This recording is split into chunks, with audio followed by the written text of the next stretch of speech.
My name is Rory Pace, and I am the Director of Nutrition at Satellite Healthcare, a dialysis provider. And in a few minutes here, I'll be talking to you about my experience as a renal dietitian. Stay tuned.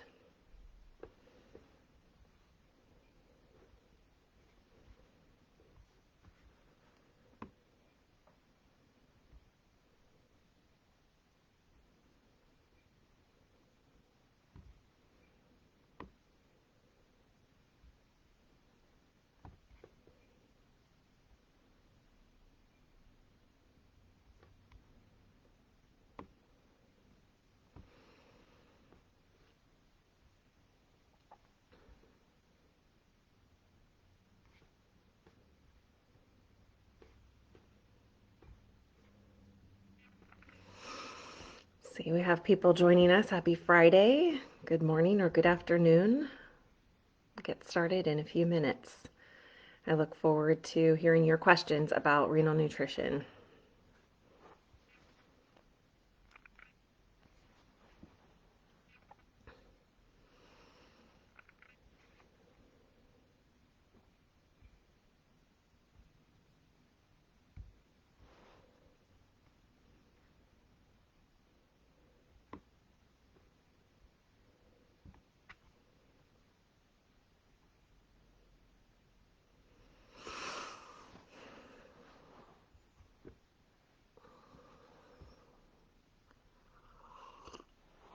It's still coffee time here in California.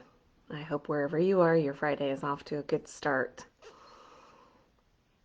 We'll get started in just a minute here.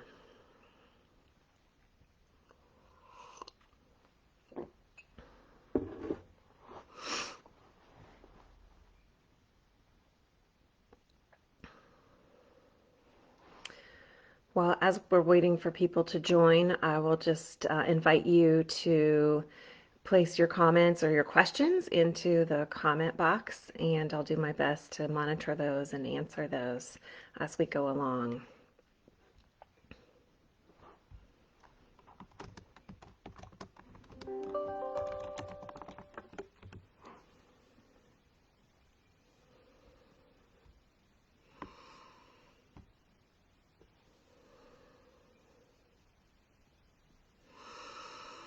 Well, here we are at the top of the hour, so I'd love to go ahead and begin our conversation. Happy Friday, good morning or good afternoon, depending on where you're connecting in from today. My name is Rory Pace, and I'm the Corporate Director of Nutrition Services at Satellite Healthcare. Satellite Healthcare is a medium-sized, not-for-profit provider of dialysis and soon of other kidney care services. And it's my pleasure today to talk to you about my experience as a renal dietitian and more importantly, to answer your questions, what you might like to know about the field of renal nutrition or nephrology nutrition, as we sometimes call it. Exciting to see people connecting in from all over. So thanks for joining me this morning. So, I'd love to start out by telling you a little bit about myself. I have been a nephrology dietitian for over 23 years, and 18 of that was spent as a clinician caring for patients, both in hemodialysis and peritoneal dialysis modalities. Um, but my beginnings, as they were for all of us, were something different altogether. Um, I started out as an animal science major in college. I thought I wanted to be a veterinarian and was fortunate enough to get a taste of what animal science and large animal medicine was like early in my college career at UC Davis and decided that wasn't the right path for me. So nutrition had been a secondary interest or love for me at that time because of the science element, but also the teaching element. My parents are both teachers, and so I grew up sort of with that role model of the influence that teachers and teaching can have. And I found that nutrition and dietetics was a great application of the teaching skills, but also the science. Um, As far as how I found my path into renal nutrition, I was really fortunate to have a really strong, solid experience as an intern at the West Los Angeles VA Medical Center, where we had two dialysis centers on the campus, and was able to do, a really solid clinical rotation there, but also do my staff relief in the renal unit, so caring for kidney patients and dialysis patients, both outpatient and inpatient.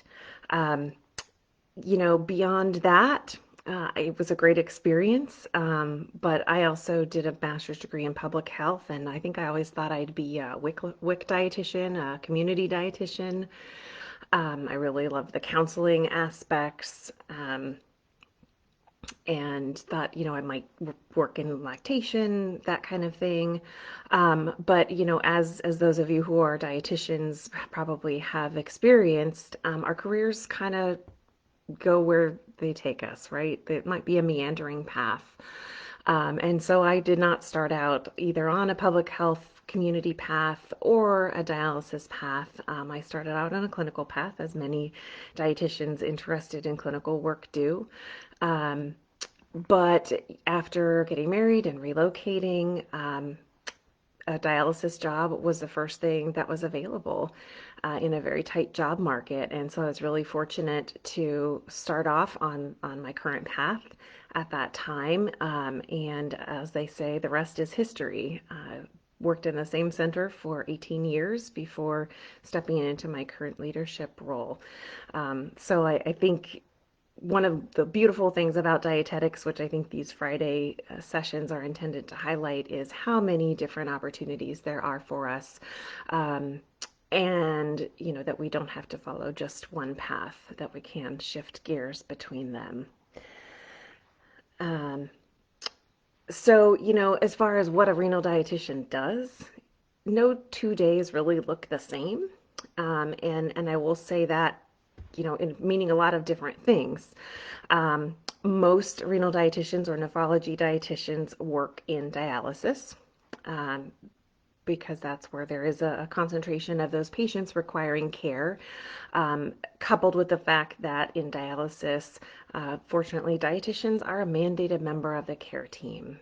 So CMS, Medicare, requires that in order for centers to participate in the care of dialysis patients and to be paid. Um, but renal dietitians practice in a variety of other areas as well.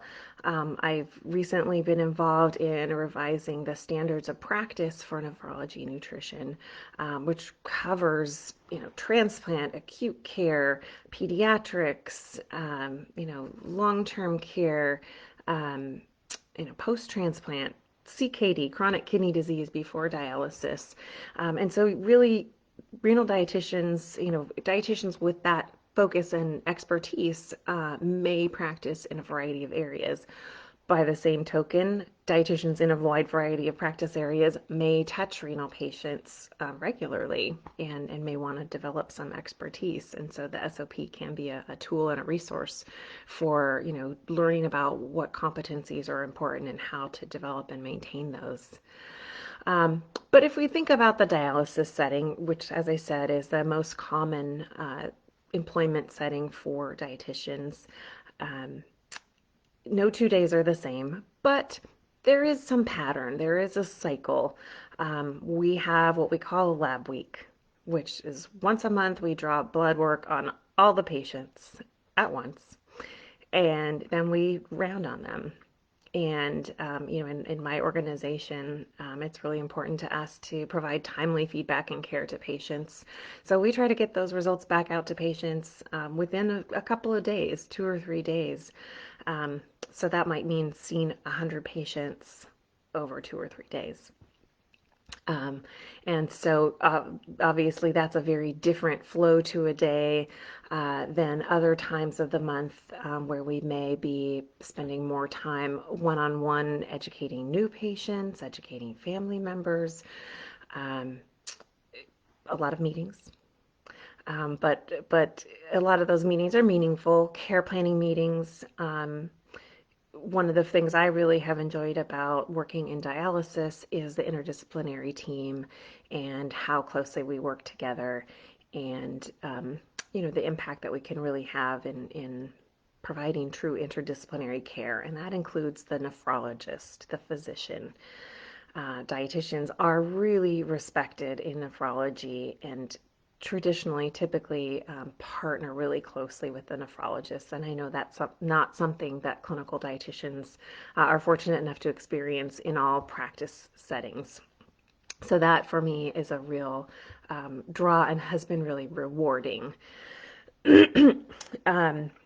Trying to think of other things that are typical in our routine. We do have a big focus on quality.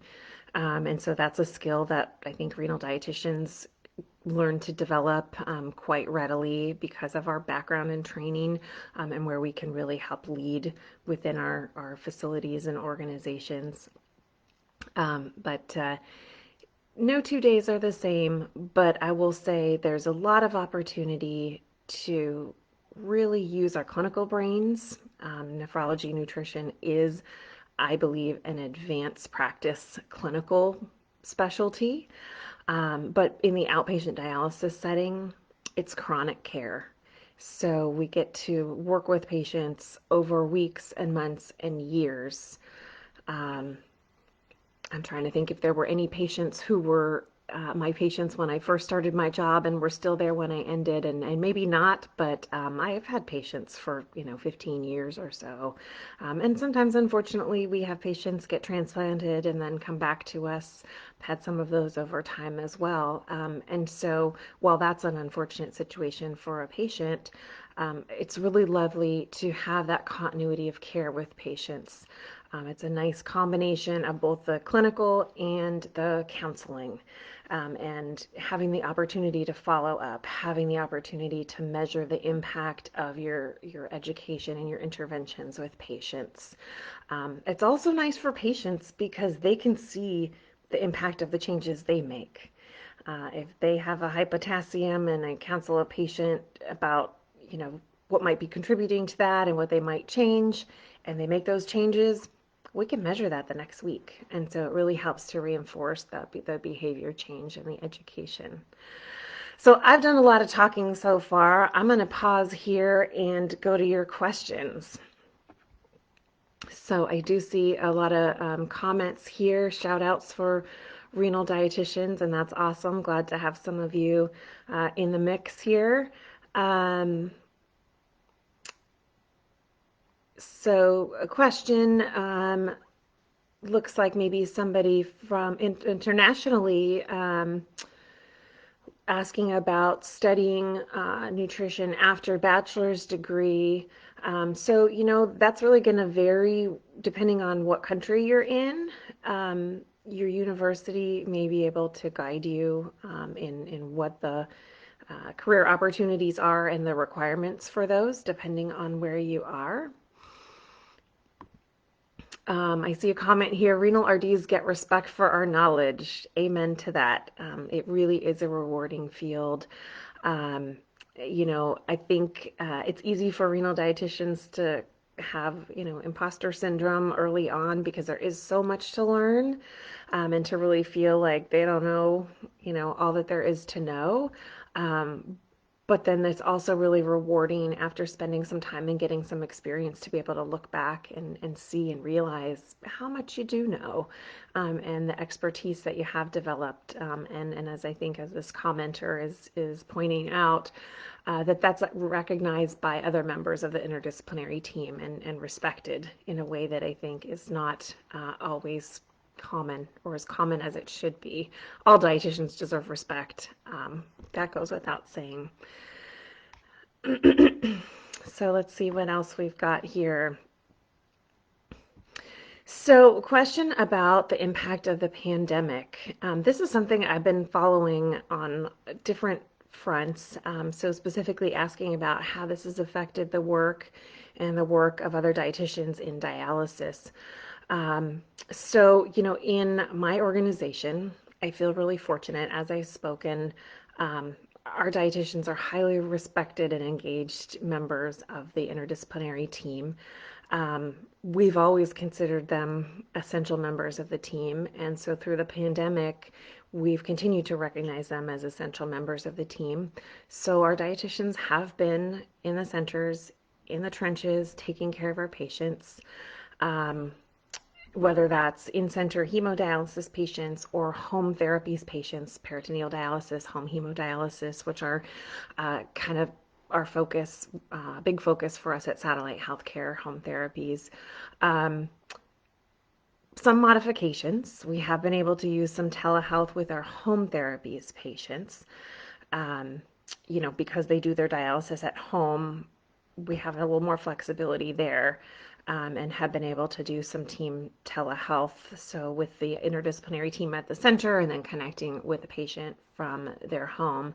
But of course, our in-center hemodialysis patients are dependent on coming to the center for treatment. And so therefore, we've wanted to make sure that our dietitians are there to support those patients, especially early on when things were very uncertain, and very, I think, fair to say, scary for everybody, patients and staff alike. Um, it was really comforting, I think, for patients to see that familiar face, their dietitian, who they were used to talking to, every month, if not every week, along with the rest of the care team that was familiar. We did make some modifications early on in our practice. We've suspended doing subjective global assessment, hands-on physical assessment, and been providing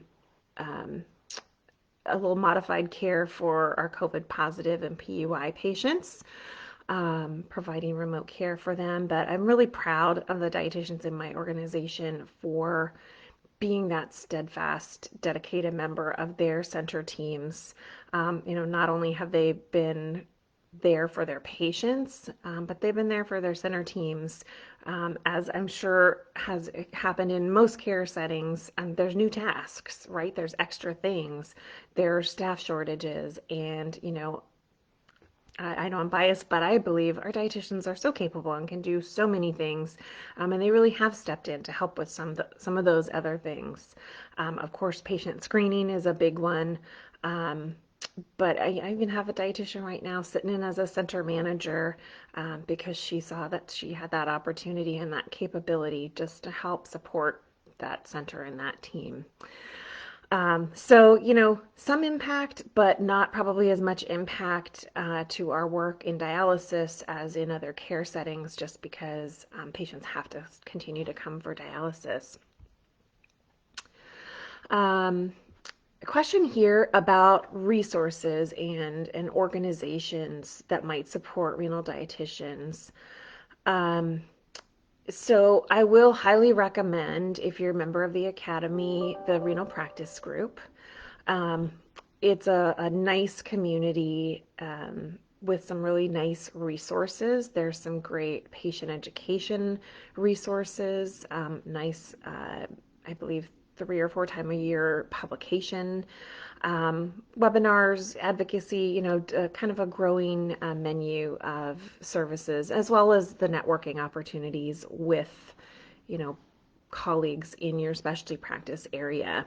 I'd also recommend the Council on Renal Nutrition, which is under the umbrella of the National Kidney Foundation. That's the other professional organization that really is there to provide support networking for renal dietitians.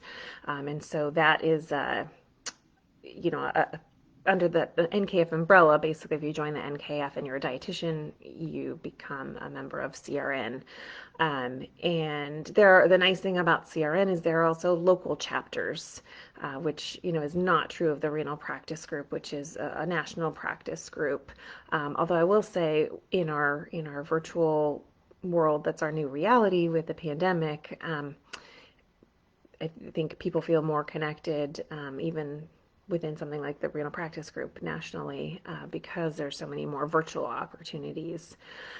Um, so those are the key organizations or associations that I would recommend, if you want to learn more or get more connected.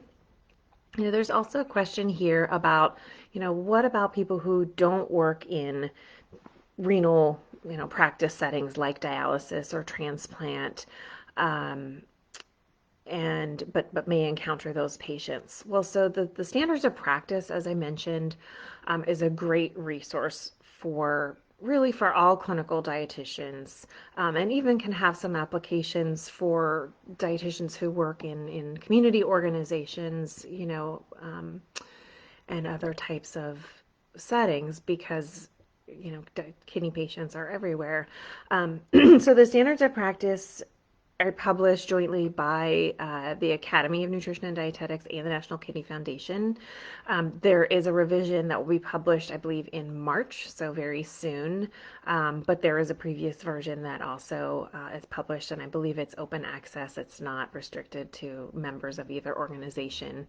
But one of the nice things about this document, beyond just defining, as I said, the competencies that may be relevant, may be helpful for dietitians in different practice areas to be familiar with, is there's a resource section, and it includes a number of websites, um, books, a couple of patient education related things, and so that's a great source. Um, I see a question here about resources or training modules. And this is one of the resources that's listed in that standards of practice document. A great resource right now that's kind of a new one or available in a new way is through the National Institute of Digestive and Kidney, no, NIDDK. NIDDK. That's always a hard acronym for me. So they are now housing a 5-module training on chronic kidney disease and nutrition. Insider tip, it's the same content as the Academy's certificate of training program for CKD and nutrition, but on the NIDDK, it's free. The difference is you don't get continuing education for the NIDDK version or accessing it that way. But if you're just wanting to learn, it's a great resource. It's really a nice benefit. There are also a number of webinars available online through some of the pharmaceutical companies or service providers like the infusion companies that do interdialytic parenteral nutrition. I won't mention any names just to keep this, free of commercial endorsement. But, if you look for, what drugs are commonly used or service providers in that area, you might find some online webinars that are usually quite good, and do go through review to be free of bias. So those are some other opportunities. Looking at the questions here.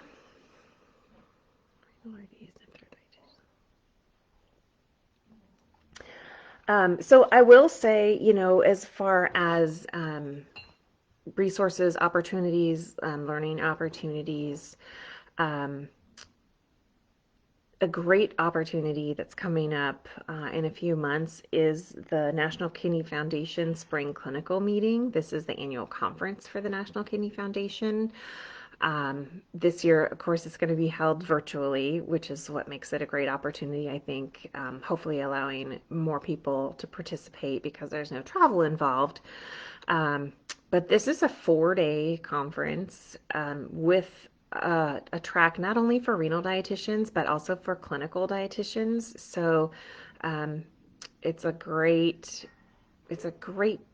introductory kind of conference for renal nutrition, but also has some higher level content as well. And I always like going to that because I can go to the physician talks and learn things that are beyond what I would need to practice, but that add to my depth and breadth of knowledge. So that's an opportunity and a benefit. One of the questions that I often get asked or that my team gets asked is, what do I need to do to become a renal dietitian? And for better or for worse, the very first important thing is 1 year of experience is required. So, we work with interns and we have wonderful interns who sometimes complete their rotations wanting to come to work for us, and we would love to hire them.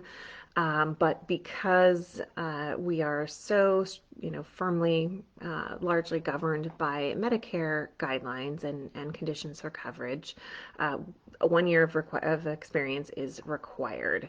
So if you are a student or a brand new dietitian and you're thinking you're interested in nephrology nutrition in the future, go get some experience. Clinical, like acute care experience, is great because it gives you that foundation. Dialysis patients, while they are in a chronic care setting and relatively quote unquote stable, they're pretty complex. They have a lot of comorbidities and, aren't always totally stable, right? There are a lot of comorbidities and complications and challenges that may ebb and flow over time. So, solid clinical is really a beneficial foundation.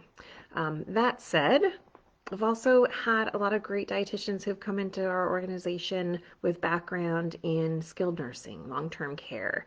Again, getting some experience with kind of clinical care, also the regulatory elements are fairly similar. Um, and, even background in other counseling type settings can be beneficial and would qualify in my eyes as that required experience. So that's my, first little bit of advice, the important thing to know if you're interested in working in a dialysis setting. To work in a setting taking care of CKD patients, maybe in a, private practice or outpatient counseling setting, that would not be the case. Of course, same for acute care or even transplant. Um, so that's important to know. Looking to see if there are any other questions here. We have a few minutes left. What have you always wanted to know about being a renal dietitian? I know that when I was an intern, everyone was afraid of the renal rotation, that and the nutrition support rotation. Um, and I think at the time I didn't let it bother me. I felt looked at it as a challenge. But I know that there's still some apprehension out there about caring for dialysis patients. It is a different setting. We do have an open treatment area.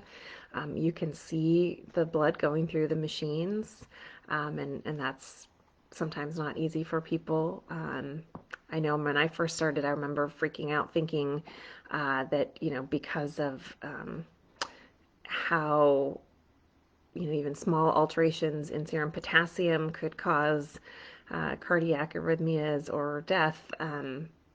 Feeling the responsibility of that was a little bit intimidating, but the reality is that's just another piece, and it's not an everyday life and death situation. And frankly, there are a lot of other things that are more challenging for us to manage with dialysis patients as dietitians. Um, question here, just for fun, since I was originally interested in animal science, how many pets do I have? That's a fun one. So, right now, I have two dogs. I have a rescue dog and a quarantine puppy who is now 8, almost 9 months old, husky mix, and so is a giant puppy. But growing up, had lots of pets and animals. Boy, you name it. Chickens, ducks, cats, dogs, hamsters, birds. I had a pony in the backyard because why not, right? My dad loved animals, and so we always had lots of animals. I rode horses, and that was really, I think, what formed that love of animals and animal science in me. So, but now scaled down to just the two dogs.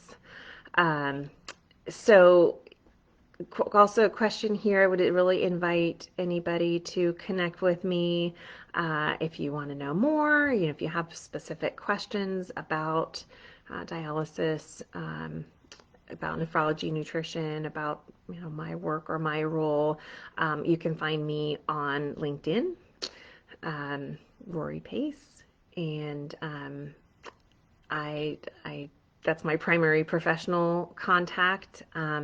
You're also, I would invite you to check out Satellite's website. It's www.satellitehealth.com. As a not-for-profit, we have a lot of resources there just about kidney disease for patients and for the community. There's some educational materials, etc. Or feel free to connect with me by email. Happy to chat with anybody. My email address is my last name, Pace, first initial R, at satellitehealth.com. Happy to chat with anybody. And, since we have a couple minutes here as I look for any more questions to come in, I will say one of the other things that's been really cool for me in dialysis is there's always something to learn. And it's not necessarily specific to nutrition or to the nutrition care that we provide for patients. But, I've been able to learn more about obviously physiology and pathophysiology. I've been able to learn about the machines, the equipment, the different modalities. And, moving into a leadership role has given me exposure to so many other elements of our industry and of our organization, and allowed me to develop a whole new set of skills. And I think while that those opportunities may exist in other practice settings, I feel like the dialysis industry is fairly open-minded about looking at dietitians as leaders outside of just nutrition clinical practice. Um, so if you like to learn, if you love clinical nutrition, but also really like talking to patients and counseling, then I highly recommend considering a career in nephrology nutrition. Um, Thanks again for joining today. Really appreciate you listening, and feel free to connect with me, and have a great Friday and a great weekend. Thank you.